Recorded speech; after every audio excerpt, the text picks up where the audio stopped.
Deadpool and Wolverine is a self-cannibalizing slog. When Fox Studios released the first Deadpool movie back in 2016, it played like an irreverently funny antidote to our collective comic book movie fatigue. Wade Wilson, or Deadpool, was a foul-mouthed mercenary who obliterated his enemies and the fourth wall with the same gonzo energy. Again and again, Deadpool turned to the camera and mocked the cliches of the superhero movie with such deadpan wit, you almost forgot you were watching a superhero movie. And Ryan Reynolds, Hollywood's snarkiest leading man, might have been engineered in a lab to play this vulgar vigilante. I liked the movie well enough, though one was plenty. By the time Deadpool 2 rolled around in 2018, all that self-aware humor had started to seem awfully self-satisfied. Now we have a third movie, Deadpool and Wolverine, which came about through some recent movie industry machinations. When Disney bought Fox a few years ago, Deadpool, along with other mutant characters from the X-Men series, officially joined the franchise juggernaut known as the Marvel Cinematic Universe. That puts the new movie in an almost interesting bind.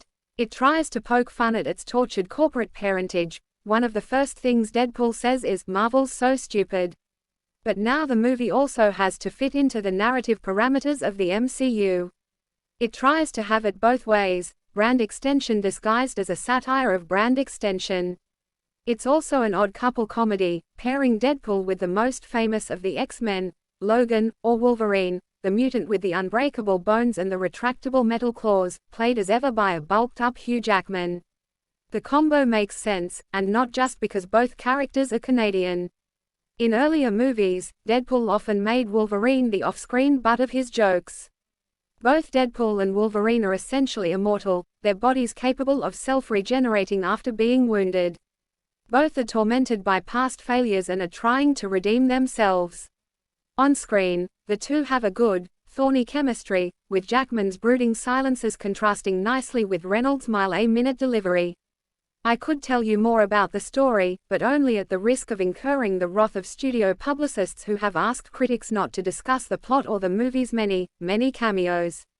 Let's just say that the director Sean Levy and his army of screenwriters bring the two leads together through various rifts in the multiverse. Yes, the multiverse, that ever-elastic comic book conceit, with numerous Deadpools and Wolverines from various alternate realities popping up along the way. I suppose it's safe to mention that Matthew Macfadyen, lately of Succession, plays some kind of sinister multiverse bureaucrat, while Emma Corrin, of The Crown, plays a nasty villain in exile. It's all thin, derivative stuff, and the script's various wink-wink nods to other shows and movies, from Back to the Future to Furiosa to The Great British Bake Off, don't make it feel much fresher. And Levy, who previously directed Reynolds in the sci-fi comedies Free Guy and The Adam Project, doesn't have much feel for the splattery violence that is a staple of the Deadpool movies. There's more tedium than excitement in the characters' bone-crunching, crotch-stabbing killing sprees, complete with corn-syrupy geysers of blood. For all its carnage, its strenuous meta-humor and an R-rated sensibility that tests the generally PG-13 confines of the MCU, Deadpool and Wolverine does strive for sincerity at times. Some of its cameos and plot turns are clearly designed to pay tribute to Fox's X-Men films from the early 2000s. As a longtime X-Men fan myself, I'm not entirely immune to the charms of this approach. There's one casting choice, in particular, that made me smile, almost in spite of myself. It's not enough to make the movie feel like less of a self-cannibalizing slog, though I suspect that many in the audience, who live for this kind of glib fan service, won't mind. Say what you will about Marvel, I certainly have, but it isn't nearly as stupid as Deadpool says it is.